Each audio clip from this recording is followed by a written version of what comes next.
E aí, gente, boa noite. Bem-vindos a mais um estudo da Bíblia, tá bom? Na nossa sequência de estudos, se eu não me engano, hoje é o 6º estudo, né? E a gente ainda tem muita coisa para estudar, tá bom? O estudo de hoje era sobre a Palavra de Deus, né? E nós vamos ter um estudo especial sobre os livros apócrifos, os livros canônicos. Só que eu resolvi adiar esse estudo para a próxima semana. E hoje nós vamos ter um estudo, né, justamente falando sobre o ano sabático, né, o ano de descanso da Terra. Mas semana que vem nós teremos um estudo sobre a Palavra de Deus, sobre os livros canônicos e os livros apócrifos, né? Eu só não vou dar esse estudo hoje porque eu estava querendo trazer várias versões da Bíblia diferentes para mostrar a vocês. E como eu não consegui trazer todas as versões, eu resolvi pular esse estudo para a próxima semana, tá bom? Vamos orar? Você pode fechar seus olhos, abaixar sua cabecinha e nós vamos orar. Papai do céu, obrigado, Senhor Deus, por iniciar mais um estudo da tua palavra. Dai-nos sabedoria para entender as tuas verdades, Senhor Deus. Dai-nos, Senhor Deus, também um coração puro para poder aplicá-lo em nossas vidas, te pedimos, em nome de Jesus. Amém. Abra sua Bíblia em Levítico, capítulo 25.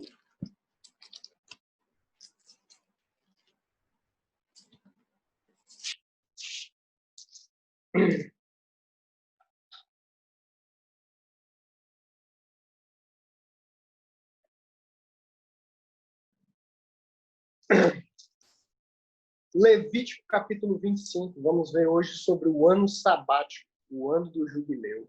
Você já deve ter ouvido falar do jubileu alguma vez na sua vida, né? Então, hoje a gente vai estudar um pouquinho sobre isso e nós ainda temos muito para estudar, né? Levítico, capítulo 25, vai falar sobre o ano sabático. E olha só o que diz aqui de interessante no verso 1, você pode acompanhar na sua Bíblia. Falou mais o Senhor a Moisés no Monte Sinai, dizendo: fala aos filhos de Israel, dizendo: quando tiverdes entrado na terra que eu vos dou, então a terra descansará um sábado ao Senhor. 6 anos semearás a tua terra, e 6 anos poderás a tua vinha, e colherás os seus frutos. Porém, ao 7º ano haverá sábado de descanso para a terra. Um sábado ao Senhor. Não semearás o teu campo, nem podarás a tua vinha. O que nascer de si mesmo, da tua cega não colherás, e as uvas da tua separação não vidimarás. Ano de descanso será para a terra. Mas os frutos do sábado da terra vos serão por alimento, a ti, a teu servo e a tua serva, e ao teu diarista e ao estrangeiro que peregrina contigo, ao teu gado, aos teus animais que estão na tua terra. Todo o seu produto será por mantimento. Ou seja, a pessoa plantaria 6 anos seguidos e no 7º ano a terra descansaria. Então vamos lá. Hoje, nos dias de hoje, planta o primeiro ano, colhe o primeiro ano, planta o segundo ano, colhe o segundo ano, planta o terceiro ano, colhe o terceiro ano, planta o quarto ano, colhe o quarto ano, planta o quinto ano, colhe o quinto ano, planta o sexto ano, colhe o sexto ano. No 7º ano, ele não vai plantar. A terra vai descansar um ano inteiro. A primeira vez que eu li esse texto, eu cheguei até a pregar ele na igreja, eu disse assim, olha, Deus fez isso para renovar as propriedades do solo, o solo ser fértil, não acabar com os nutrientes do solo. Eu preguei isso por várias vezes. Mas o sentido aqui do ano sabático, ele é um sentido espiritual, que é o que nós vamos entender hoje. Paralelo com esse descanso da terra, eu preciso que você entenda isso, vão acontecer 2 fenômenos. Um deles é a libertação dos escravos, que você vai ver em Deuteronômio. Deixe seu dedinho marcando Levítico 25 e abra a Bíblia em Deuteronômio 15.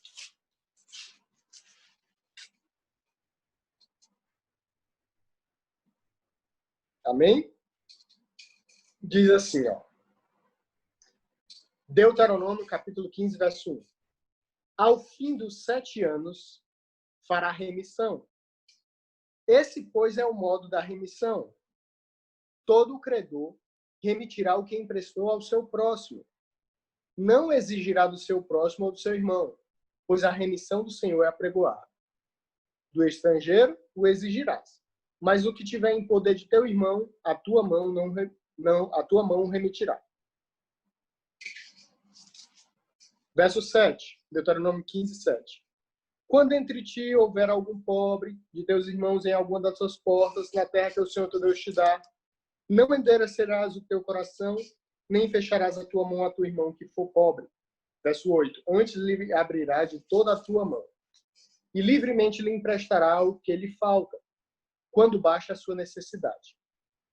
Guarda-te, que não haja palavra perversa no teu coração, dizendo, vai se aproximando o 7º ano, o ano da remissão, e que teu olho seja maligno para com teu irmão pobre, e não lhe dê nada, e que ele clame contra ti ao Senhor, e que haja em ti pecado. Preste atenção no verso 12, Deuteronômio 15, 12. Olha só o que diz aqui, ó. Quando teu irmão, hebreu ou irmã hebreia, se vender a ti, 6 anos te servirá, mas o 7º ano deixarás ir livre. E quando deixares livre, não despedirás vazio. Em Israel, o máximo que um servo, escravo, poderia servir eram 6 anos. No 7º ano, ele tinha que sair livre. Só que ele ia sair livre, não era de mão vazia, não. Ele ia sair livre com dinheiro no bolso. Então, a escravidão que a gente fala que existia em Israel não é a escravidão que nós conhecemos que houve aqui no Brasil.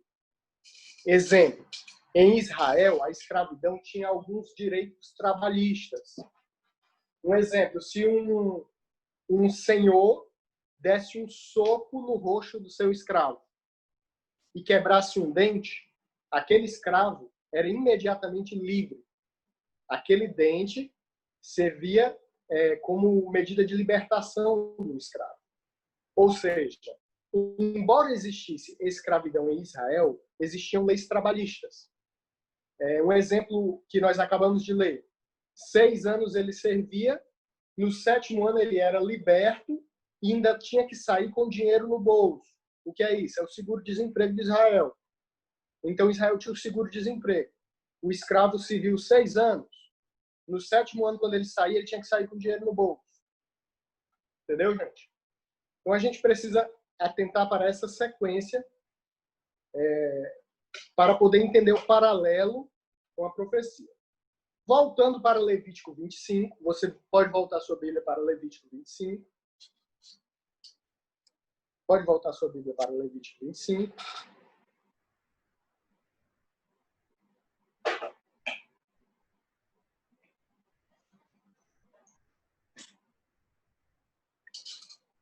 O que é que nós vimos? Ó? 1º ano, 2º ano, 3º ano, 4º ano, 5º ano, 6º ano. No 7º ano, os escravos são livres, as dívidas são perdoadas e a terra vai passar um ano descansando. Não tem plantio. Então a terra vai descansar um ano. A cada ciclo de 7 anos em Israel, a terra descansa. Ah, Jailson, quer dizer que tem que guardar esse ano sabático da terra até hoje? Não. Aqui disse claramente que esse mandamento aqui, da guarda desse ano sabático, era quando entrares na terra. Quando eles entrassem na terra, é que eles guardariam um sábado da terra. Então era exclusivo para quando se entrasse na terra, quando Israel entrou na terra prometida. Então nós temos a sequência de 6 anos plantando e o 7º descansando. Então vamos lá.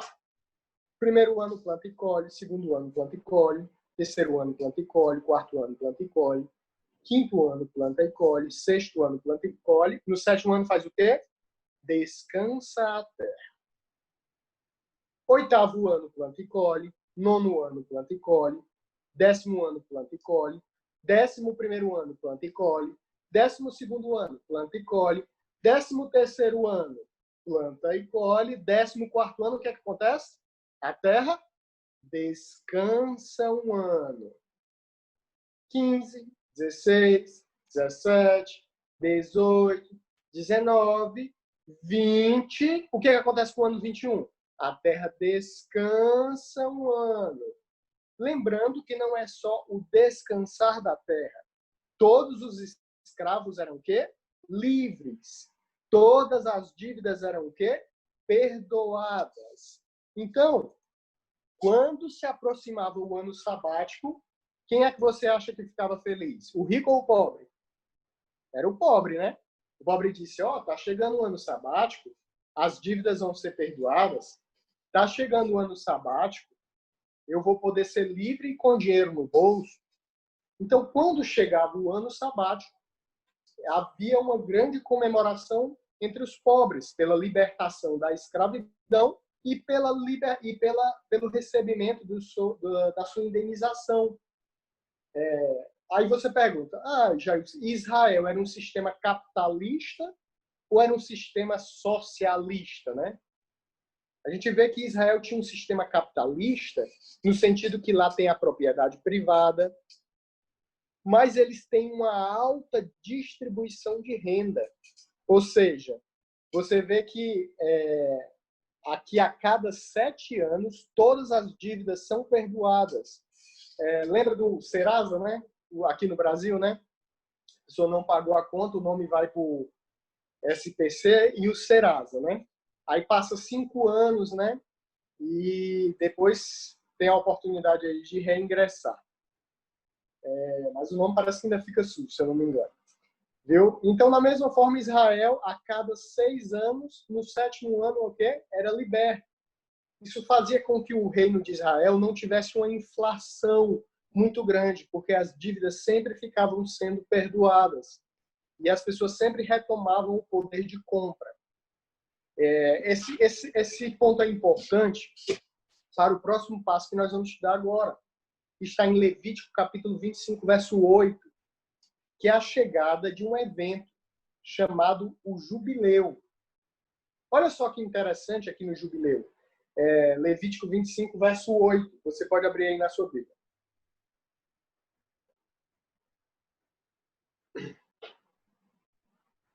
Também contarás 7 semanas de anos. 7 vezes 7 anos. De maneira que os dias das 7 semanas de anos te serão 49 anos. Então, no mês 7º, ao 10 do mês 7º ao 10 do mês, nós vamos estudar isso em outro estudo, é a festa da expiação. Próximo estudo, fará passar a trombeta do jubileu. No dia da expiação fareis passar a trombeta por toda a vossa terra. E santificareis o ano 50º, e apregoareis liberdade na terra a todos os seus moradores. Ano de jubileu vos será, e tornareis cada um a sua possessão. Preste atenção, gente. Eu vou resumir aqui. Olha aqui, preste atenção, para você poder entender. O jubileu. 7 vezes 7, 49 anos. 1, 2, 3, 4, 5, 6. 7º ano descansa a terra. 8, 9, 10, 11, 12, 13, 14. Descansa a terra. 15, 16, 17, 18, 19, 20, 21. Descansa a terra. Aí vem 22, 23, 24. Quando chega lá no 42, ano 43, ano 44, ano 45, ano 46, ano 47, ano 48, planta e colhe. No ano 49, a terra vai fazer o quê? Descansar. 7 vezes 7, 49. No ano 49, a terra descansa. E no ano 50, vai plantar? Não. A terra vai descansar outro ano. Então, a cada ciclo de 50 anos, a terra descansa no ano 49 e descansa no ano quê? 50. Ela passava 2 anos descansando. Só que tem um detalhe a mais. No ano 49, todos os escravos eram livres.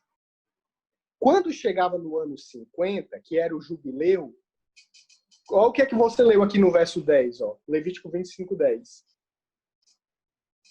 E santificareis o ano 50º, e apregoareis liberdade na terra a todos os seus moradores. Ano de jubileu vos será, e tornareis cada um a sua possessão e cada um a sua família. O que tinha de diferente? Tornareis cada um a sua possessão. Ou seja, em Israel, não se pode vender uma propriedade perpetuamente.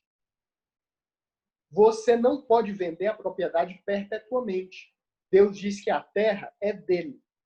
Deus nunca quis a existência de grandes latifundiários na terra, onde houvesse uns muito ricos e uns muito pobres. Então, uma pessoa não podia sair comprando terra e para sempre aquela terra podia ser dele, não. Olha só como é que funcionava o sistema de compra de terras, tá certo? Olha aqui no verso 11. Levítico 25, 11. O ano 50º vos será o quê? Jubileu. Não semeareis, nem colhereis o que dele nascer de si mesmo, nem nele vidimareis as uvas das separações. Porque jubileu é santo para vós, será a novidade do campo. Nesse ano do jubileu, tornareis cada um a sua posse. Verso 14, preste atenção. E quando venderdes alguma coisa ao vosso próximo, ou a comprardes da mão do vosso próximo, ninguém engana seu irmão. Conforme ao número dos anos, desde o jubileu, comprarás ao teu próximo.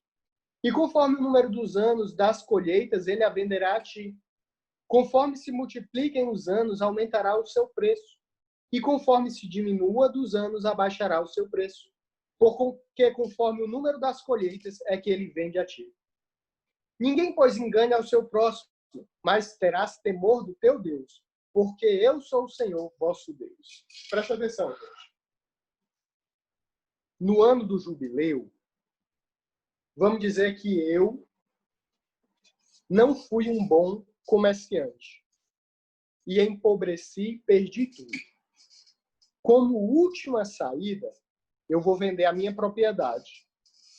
E eu vou vender a minha propriedade e vou ficar mais pobre ainda. Eu vou receber aquele dinheiro. Quando chegar o jubileu, a propriedade que eu vendi tem que ser devolvida a mim novamente.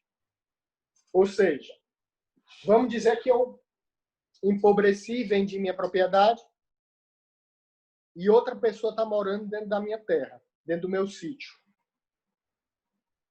Meus filhos não vão receber essa punição. Por quê? Quando chegar o jubileu, quando a trombeta do chofar tocar, eu vou lá para a porta da minha propriedade, a pessoa que está lá dentro vai sair e eu vou chegar na porta com meus filhos e dizer assim, filhinho, papai fez besteira, perdeu a terra, vendeu ela, mas hoje, no jubileu, essa terra vai ser devolvida a nós novamente. E meus filhos agora vão ter a oportunidade de recomeçar a vida nessa terra. Ou seja, a cada 50 anos, a terra volta aos verdadeiros donos.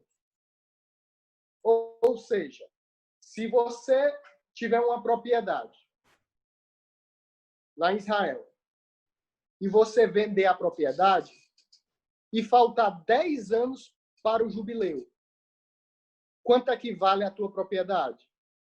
Só vale 10 colheitas. Se a tua propriedade faltar 40 anos para o jubileu, ela vale 40 colheitas.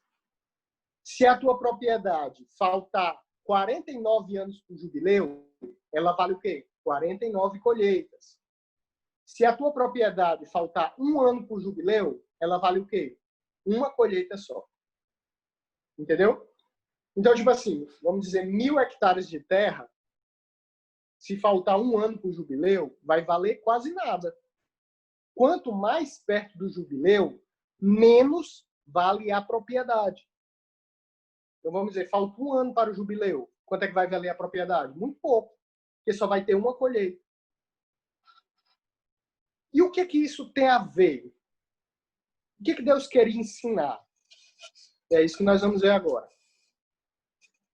Vamos ver um detalhe aqui, no verso 25, Levítico 25, 25.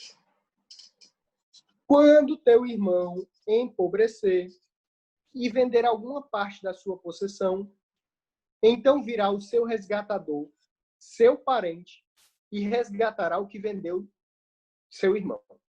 E se alguém não tiver resgatador, porém conseguir o suficiente para o seu resgate, então contarás os anos desde a sua venda e o que ficar restituirá ao homem a quem vendeu e tornará a sua posse. Mas se não conseguir o suficiente para restituí-la, então a que foi vendida ficará na mão do comprador até o ano do jubileu. Porém, no ano do jubileu sairá e ele tornará a sua posse. Ou seja, se eu empobreci, perdi tudo, vendi minha propriedade, eu tenho o recurso do resgatador, que é um parente próximo meu, vir com dinheiro e resgatar a minha terra. Isso era um direito meu.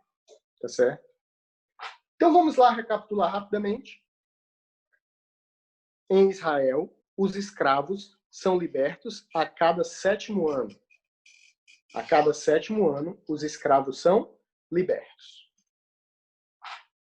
A cada 50 anos, no 49, os escravos são libertos, e no 50, a terra é devolvida aos verdadeiros donos.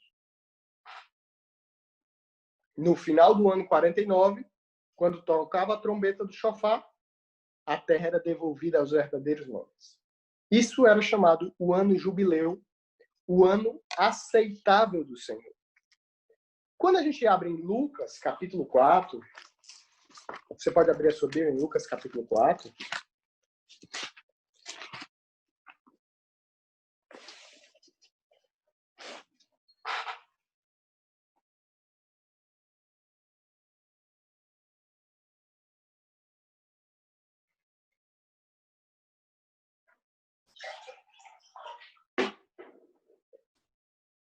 Verso 14.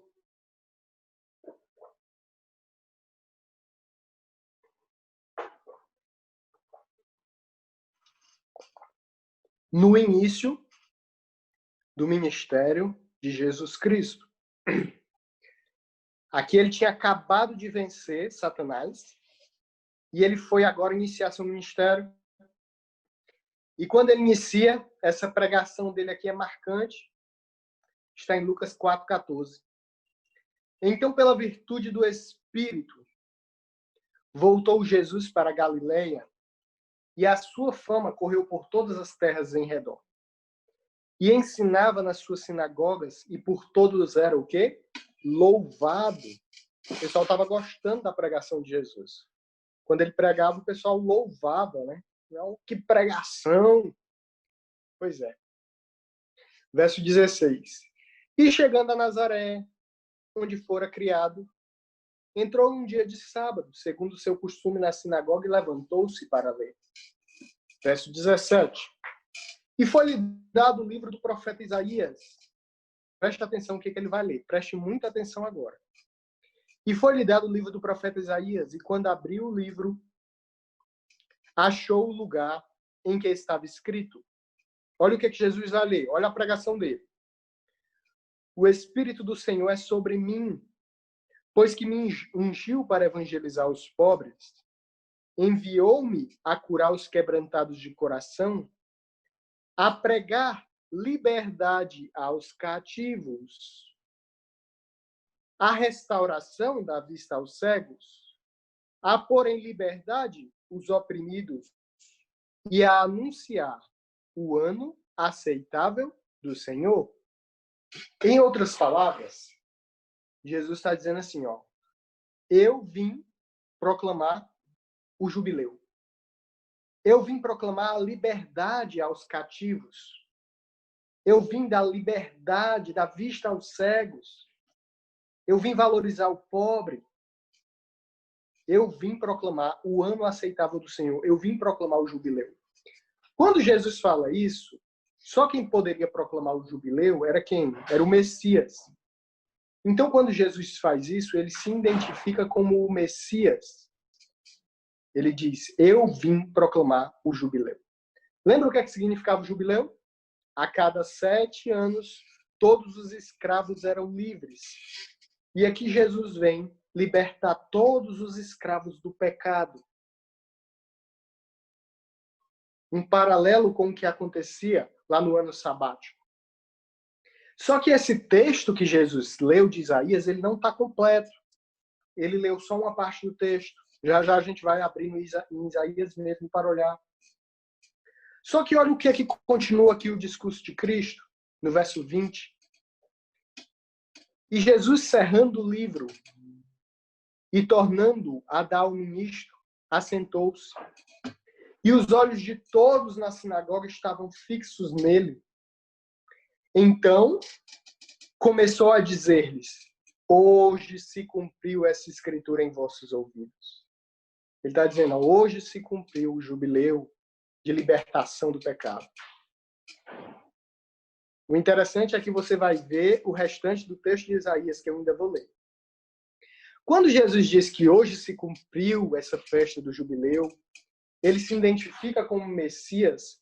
Olha, essas pessoas vão achar ruim ou bom. Verso 22. E todos lhe davam testemunho e se maravilhavam das palavras de graça que saía da sua boca e diziam, não é esse o filho de José? Então, quando ele disse assim, eu vim proclamar o jubileu, eu sou o Messias, eles acharam ruim? Não.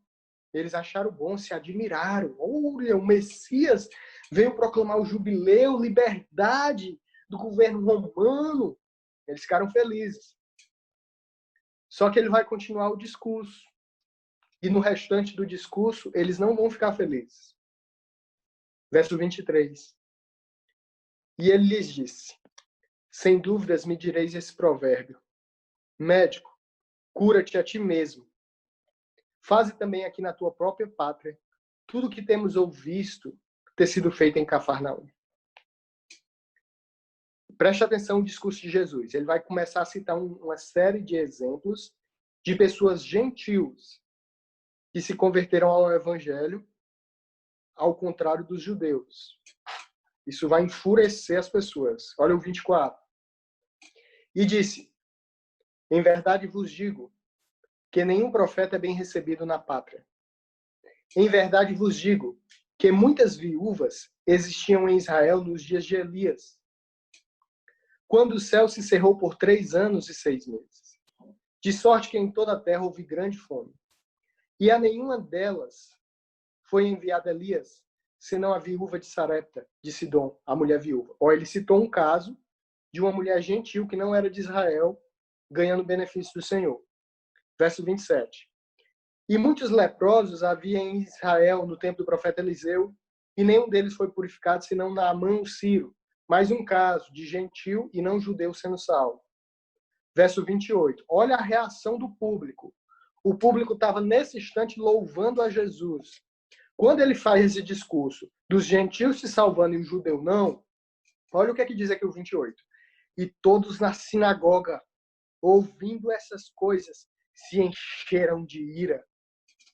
E levantando-se, o expulsaram da cidade e o levaram até o cume do monte em que a cidade deles estava edificada, para dali o jogarem. Ele, porém, passando pelo meio deles, retirou-se. O Senhor, por algum motivo, né, claro, para ele não morrer, não era o momento dele, cegou aquelas pessoas e eles não viram Jesus saindo. Preste atenção que até metade do discurso de Jesus diz que todos louvavam a Jesus. Quando ele estava dizendo, eu vim proclamar o jubileu, eu vim proclamar liberdade aos cativos, eu vim dar vista aos cegos, eu vim proclamar o ano aceitável do Senhor, jubileu. Todo mundo ficou feliz. Só que quando ele continuou o discurso e disse assim, vocês não participarão dessa festa, eles ficaram irados. E quiseram jogar e matar Jesus. Agora eu faço a pergunta para você. Se eles não participariam dessa festa, quem participaria dessa festa? Lembra o texto que nós lemos no começo, que Jesus leu? O texto de Isaías? Vamos repetir ele aqui em Lucas capítulo 4, verso 18.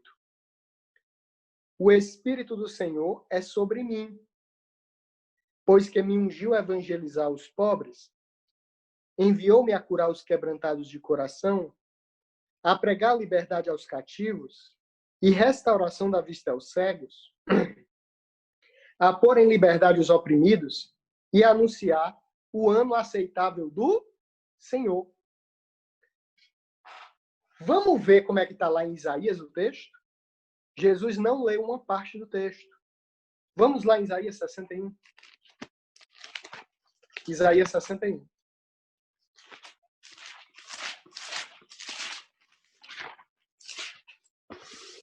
Você pode abrir sua Bíblia. Verso 1 e 2.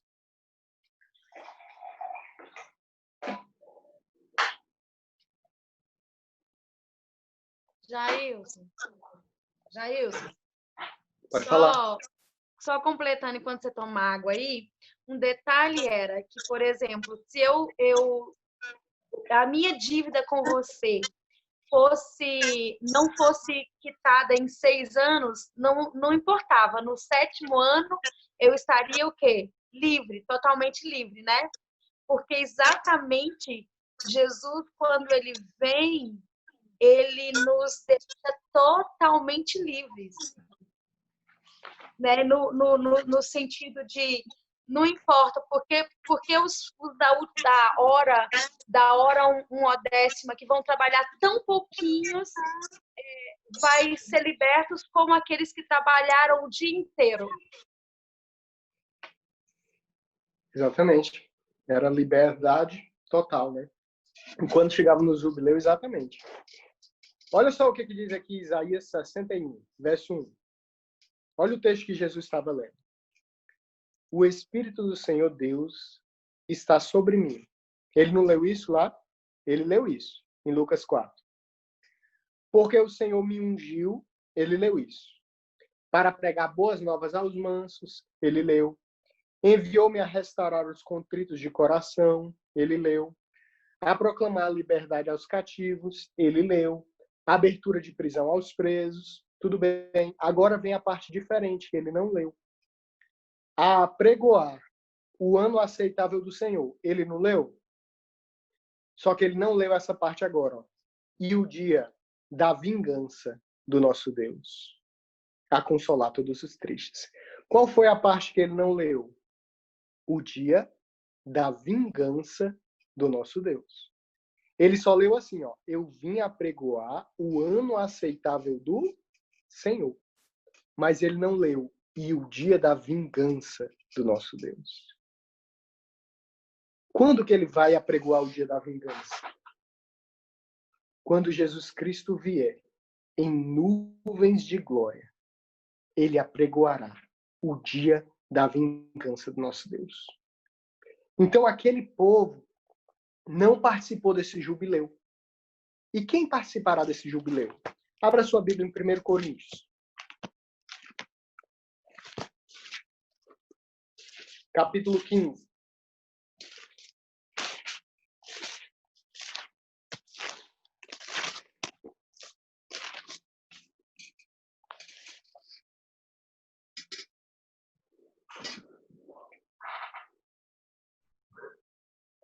Primeiro Coríntios, capítulo 15.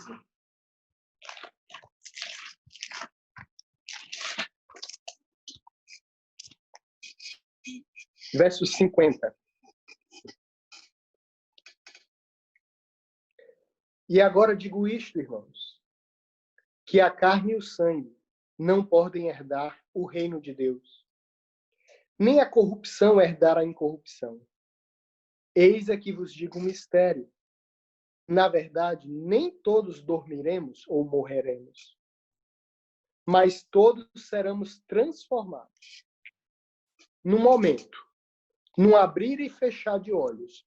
Irmãos, o que vai acontecer num abrir e fechar de olhos? É a volta de Jesus ou é a transformação do corpo? Olha o que diz o final do verso 51. Todos seremos transformados, verso 52. No momento, no abrir e fechar de olhos. O que vai acontecer no momento, no abrir e fechar de olhos, é a transformação do corpo. Ante a última trombeta, porque a trombeta soará e os mortos ressuscitarão incorruptíveis, e nós seremos transformados. 53. Porque convém que isso que é corruptível se revista da incorruptibilidade, que isso que é mortal se revista da imortalidade. E quando que isso é corruptível se revestir de incorruptibilidade, e isso que é mortal se revestir da imortalidade, então cumprir-se-á a palavra que está escrita: tragada foi a morte na vitória. Onde está a morte o teu aguilhão? Onde está o inferno a tua vitória? Preste atenção. Quando Jesus estiver voltando nas nuvens do céu, nós teremos o nosso corpo o quê? Transformado. E a morte será o quê? Destruída. Vou te fazer uma pergunta. Qual é o último inimigo a ser vencido? Qual é? Hein? A morte. Exatamente, né? O que está em 1 Coríntios capítulo 15, verso 26. Ora, o último inimigo que há de ser aniquilado é o quê? A morte. Então, por que o último inimigo a ser vencido não é Satanás? Porque ele já foi derrotado na cruz do Calvário. É por isso que o último inimigo a ser vencido é a morte. Satanás já foi derrotado. Quando Jesus estiver voltando em nuvens de glória, nós seremos transformados. Num abrir e fechar de olhos. Ante a trombeta de Deus, a trombeta soará e os mortos ressuscitarão incorruptíveis. O que vai acontecer no abrir e fechar de olhos não é o arrebatamento da igreja. É a transformação do corpo. Olha aqui como é que vai ser o arrebatamento da igreja. 1 Tessalonicenses capítulo 4. Olha a sequência. 1 Tessalonicenses capítulo 4, verso 13. Não quero, porém, irmãos, que sejais ignorantes acerca dos que dormem, para que não vos entristeça como os demais que não têm esperança. Porque se cremos que Jesus morreu e ressuscitou, assim também aos que em Jesus dormem, Deus os tornará a trazer com ele. Ou seja, dormem no sentido de estar morto. Jesus ressuscitará eles no momento que ele vier. Verso 15. Dizemos-vos, pois, isso pela palavra do Senhor, que nós, os que ficarmos vivos para a vinda do Senhor, não precederemos os que dormem. Ou seja, os vivos, preste atenção, não precederão os que dormem. Ou seja, nós não subiremos antes dos que estão mortos ressuscitar. Então, como é que funciona o arrebatamento da igreja? É antes da ressurreição? Não. O arrebatamento da igreja é depois da ressurreição. Olha o que diz o verso 16. Porque o mesmo Senhor descerá do céu. Então, olha a sequência. Jesus descendo do céu, com alarido e com voz de arcanjo. Olha aqui o arcanjo cantando. E com a trombeta de Deus, barulho, trovão, relâmpago, a terra se mexendo, os ímpios clamam na morte. E os que morreram em Cristo ressuscitarão primeiro. Olha quando é que é o arrebatamento da igreja, verso 17. Depois nós, os que ficarmos vivos, seremos arrebatados, juntamente com ele nas nuvens, a encontrar o Senhor nos ares. E assim estaremos para sempre com o Senhor. Presta atenção. Olha a sequência. O Senhor descerá do céu, os mortos em Cristo ressuscitarão, depois nós seremos arrebatados para o encontro do Senhor, onde? Nos ares. Então nós vamos ficar aqui nessa terra? Não. Nós vamos o quê? Subir para os ares. Umas coisas têm que ficar claras. O arrebatamento da igreja é só depois da ressurreição dos mortos, é que nós seremos arrebatados. Deixa eu fazer uma pergunta para você. O dia do Senhor virá como um ladrão?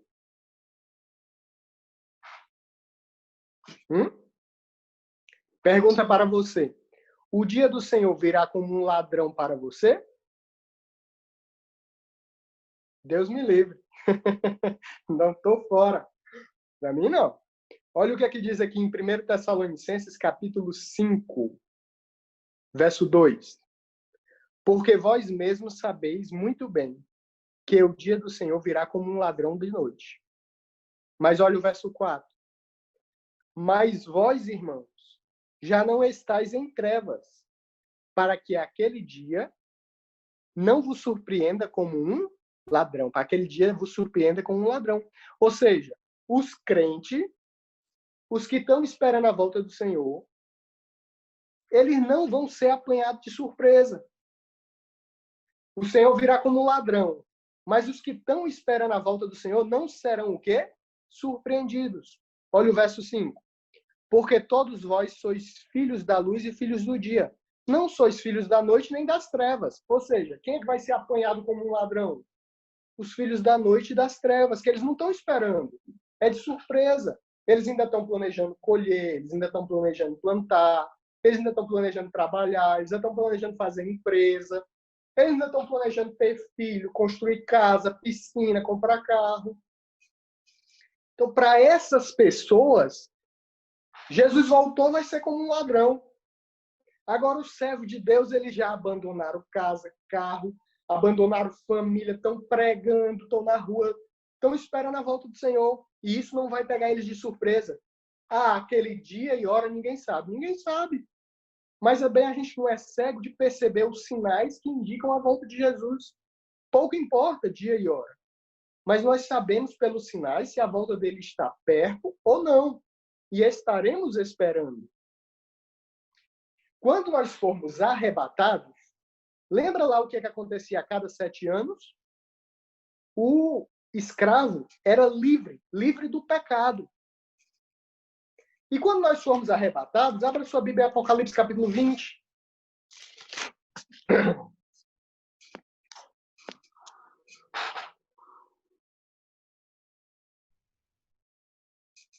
Abra sua Bíblia, Apocalipse capítulo 20. Verso 1. E vi descer do céu um anjo que tinha a chave do abismo e uma grande cadeia na mão. Lembra que nós lemos no primeiro estudo como é que era a terra sem forma e vazia? Gênesis 1, no princípio criou Deus os céus e a terra, porém, era sem forma e vazia. Havia trevas sobre a face do abismo. Então, o planeta destruído, o planeta sem nada, o planeta desolado, o planeta sem ninguém. Como é que Gênesis chama o planeta? De abismo. E aqui Satanás será preso no abismo. Ora, nós fomos arrebatados para o céu. Nós fomos arrebatados para o céu. A terra ficou o quê? Totalmente destruída. E olha o que diz que acontecerá aqui, ó, verso 2. Ele prendeu o dragão, a antiga serpente, que é o diabo e Satanás, e amarrou por 1000 anos. Então vai passar 1000 anos preso. Verso 3. E lançou no abismo, e ali encerrou e pôs selo sobre ele, para que não mais engane as nações. Então, durante esses 1000 anos, ele vai estar tentando alguém, perturbando alguém. Diz aqui que ele não engane as nações, até que os 1000 anos se acabem. Depois, importa que ele seja solto por um pouco de tempo. Aí ele vai sair da visão da terra. A terra está destruída, Satanás está preso, não pode tentar ninguém. Agora ele vai olhar a visão no céu, no verso 4. Aí ele sai da visão da terra e vai para o céu. E vi tronos. E assentaram-se sobre eles. E foi-lhe dado o poder de quê? De julgar. Olha que legal. E vi a alma daqueles que foram degolados pelo testemunho de Jesus. Estão salvos ou estão perdidos esse povo? Estão salvos. E pela palavra de Deus, que não adoraram uma besta, nem a sua imagem, não receberam o sinal em suas testas, nem em suas mãos. E viveram. E reinaram com Cristo durante o quê? 1000 anos. Então, quando a terra está desolada, Satanás está preso, os ímpios destruídos, nós estamos no céu durante 1000 anos. Verso 5. Mas os outros mortos, quem são os outros mortos? Os ímpios. Não reviveram, não ressuscitaram, até que os 1000 anos se acabassem.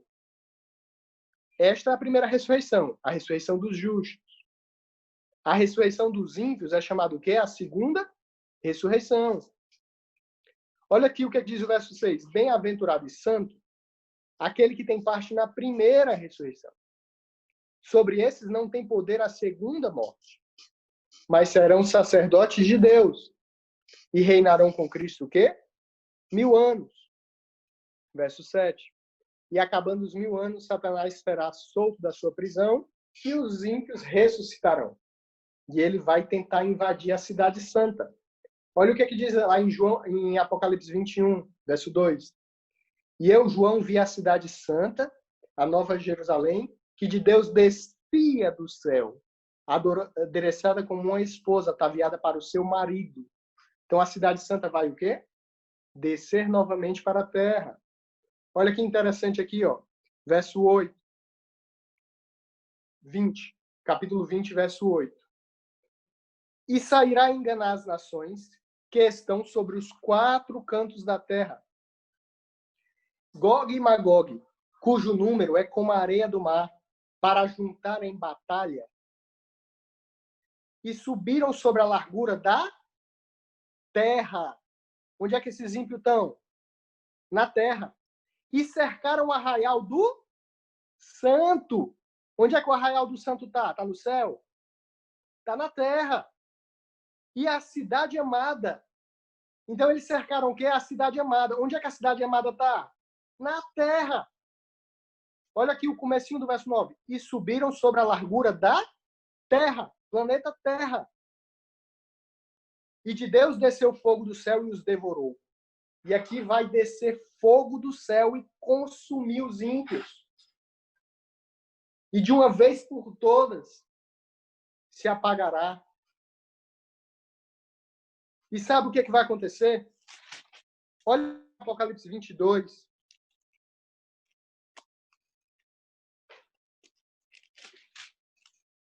Não, Apocalipse 21, desculpa. Olha aqui como é que é. Nós vamos estar dentro da cidade. Olha aqui Apocalipse 21, verso 18. E a construção do seu muro era de jaspe, e a cidade de ouro puro, semelhante a vidro puro. Então, como é que é a muralha da cidade? A muralha da cidade é de vidro. Um ouro, semelhante a um vidro, é um material diferente. Ou seja, quem está dentro da cidade consegue olhar através dos muros, porque o muro é transparente. E quando Deus destruiu os ímpios, lembra que eu li semana passada, Filipenses capítulo 2, que diz que todo joelho se dobrará ao nome do Senhor Jesus? Olha o que diz aqui o Grande Conflito, página 668. Como que extasiados, os ímpios contemplam a coroação do Filho de Deus. Vêem em suas mãos a tábua da lei divina, os estatutos que desprezaram e transgrediram. Testemunham em romper de admiração, transportes e adoração por parte dos salvos. E ao propagar-se a onda de melodia sobre as multidões fora da cidade, os ímpios estão fora da cidade. Quando os justos começarem a cantar dentro da cidade, os ímpios fora da cidade vão fazer sabe o quê?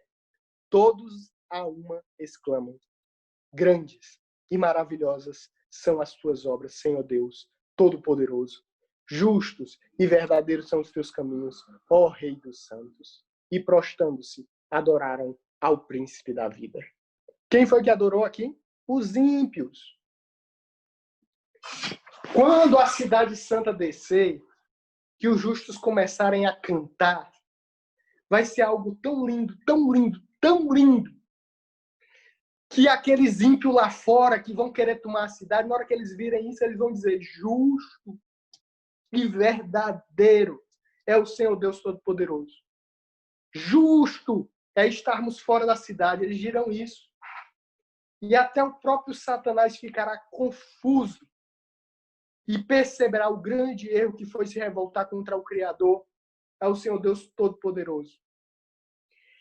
E toda, para se cumprir o que diz em Filipenses. Olha só o que diz aqui em Filipenses, capítulo 2, verso 11, verso 10. Para que ao nome de Jesus se dobre todo o joelho dos que estão no céu e na terra e debaixo da terra. E toda a língua confesse que Jesus Cristo é o Senhor, para a glória de Deus o Pai. Então, nesse momento, quando os ímpios disserem verdadeiramente santo, justo, bom, poderoso é o Senhor, eles reconhecerão que o julgamento deles foi efetivo, necessário, justo e bom. E pela misericórdia de Deus, Deus enviará fogo do céu e consumirá para sempre. Eles não ficarão queimando toda a eternidade. Lucas 12 diz que cada um receberá segundo as suas obras. Uns queimarão mais, outros queimarão menos, outros podem ser bem rápidos. Cada um receberá conforme as suas obras. Justiça de Deus não é punir o ímpio de ficar queimando eternamente, mas é punir o suficiente do que ele mereceu. Não seria justo queimar uma pessoa que viveu 16 anos nessa terra por toda uma eternidade. Isso não é justiça. Justiça é cada um segundo as suas obras. E agora, os ímpios do lado de fora da cidade foram destruídos. E é o que é que diz Malaquias.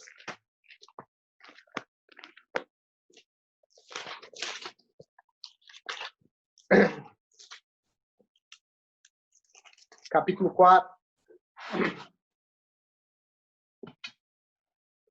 Verso 3. Malaquias capítulo 4, verso 3. Em um paralelo com o que temos lido, diz: E pisareis os ímpios, porque se farão cinzas debaixo da planta de vossos pés, naquele dia que eu estou preparando, diz o Senhor dos Exércitos. O que os ímpios se farão? Cinza debaixo da planta dos nossos pés. E nós de dentro da cidade, após acabar de vez o pecado, nós veremos aquela terra toda consumida, destruída. E nós ouviremos de dentro da cidade Jesus falar: haja luz. Lembra que a parede da cidade era de vidro? E nós veremos a luz se criando fora da cidade. Malaquias capítulo 4. Perguntou aqui. Haja luz, e nós veremos a luz se criando fora da cidade. E em seguida, Jesus falará: haja separação de águas, e nós veremos a água se separando fora da cidade. Em seguida, Deus dirá: haja vegetação, e nós veremos as plantinhas crescendo fora da cidade. E Deus dirá: haja luminares, e ele vai recriar o sol, a lua, as estrelas. E ele vai dizer: haja mamíferos, répteis, aves. E no sexto dia, em vez dele dizer: haja o homem, ele abrirá as portas da cidade. E nós sairemos da cidade. Adão retornou ao seu jardim. Lembra o que acontecia no jubileu? No 7º ano, os escravos eram livres. E no jubileu, cada um recebia a sua terra de volta. Lá no Éden, Adão era o príncipe deste mundo. Ele era o guardador do jardim. E Adão pecou. Aquele que é vencido se torna escravo do vencedor. E Satanás quis, por usurpação, ser o dono desse planeta. E ele tomou a nossa terra. Mas como era a sequência? 1º ano, 2º ano, 3º ano, 4º ano, 5º ano. No 6º ano, a terra fazia o quê? Descansava. No 6º ano, final do 6º ano, Jesus voltará do céu, libertará os escravos levará para o céu. E a terra descansará durante quanto tempo? 1000 anos. Ao final dos 1000 anos, cada um volta para a sua casa. Ao final dos 1000 anos, a cidade santa baixa. E nós recebemos a nossa propriedade que Satanás usurpou lá no Jardim do Éden. Ele tomou nossa terra, mas o Senhor Jesus Cristo, como aquele resgatador que nós lemos em Levítico 25, resgatará a terra perdida por Adão e devolverá ela aos seus verdadeiros donos. Lembra quantos anos Deus deu para Noé pregar? 120 anos. E aqui diz que a cada 50 anos ocorria um jubileu.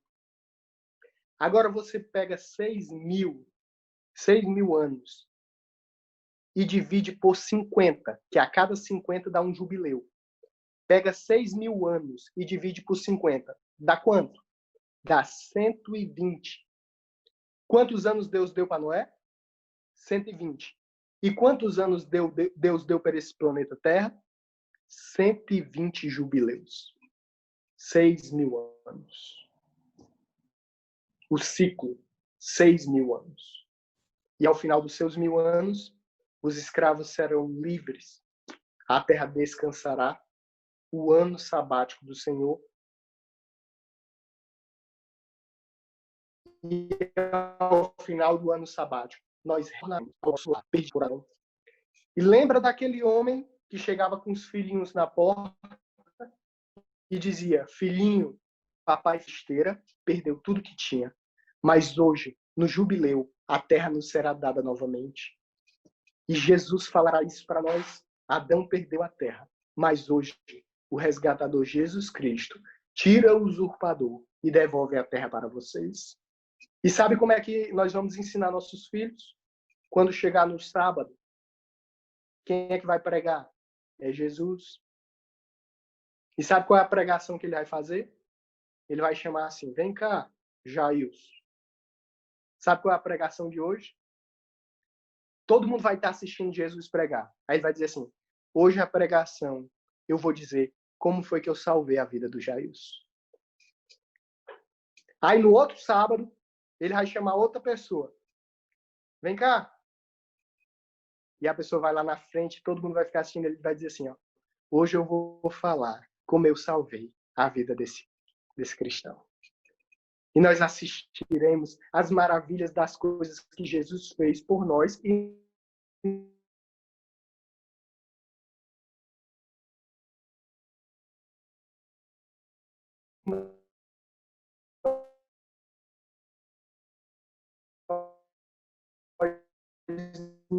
não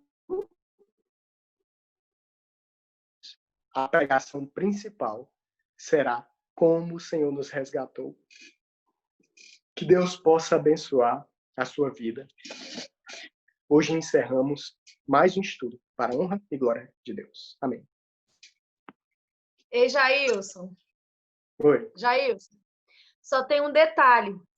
E o detalhe é, além de Jesus pregar sobre a vida de cada um, ele vai dizer, e eu anseio e espero por esse dia. O dia que ele falar, Cesiane, vem, hoje eu vou falar como eu te salvei. A música do apelo sou eu que vou cantar. E aqui na terra eu desafino, eu fico querendo cantar e desafino, mas lá eu sei que eu vou solar. O solo, que a melodia que o céu tem para mim. Amém. Todos nós vamos cantar a música final. Porque Jesus vai dizer, só você pode cantar. A história é sua. E louvado seja Deus. Sabe o que eu mais me impressiono? É um dos temas que eu mais gosto é o jubileu. Só um detalhe. A gente não pode esquecer. Quanto mais próximo estamos da volta de Jesus, menos as nossas propriedades valem. quanto mais próximo estava do ano jubileu, menos as propriedades valiam. É a mesma coisa agora. Pense nisso.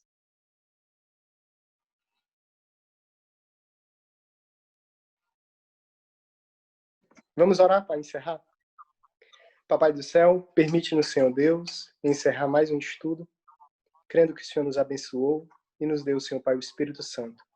Nos dá, Senhor Deus, uma noite de paz e nos prepara para o próximo estudo, em nome de Jesus. Amém. Amém.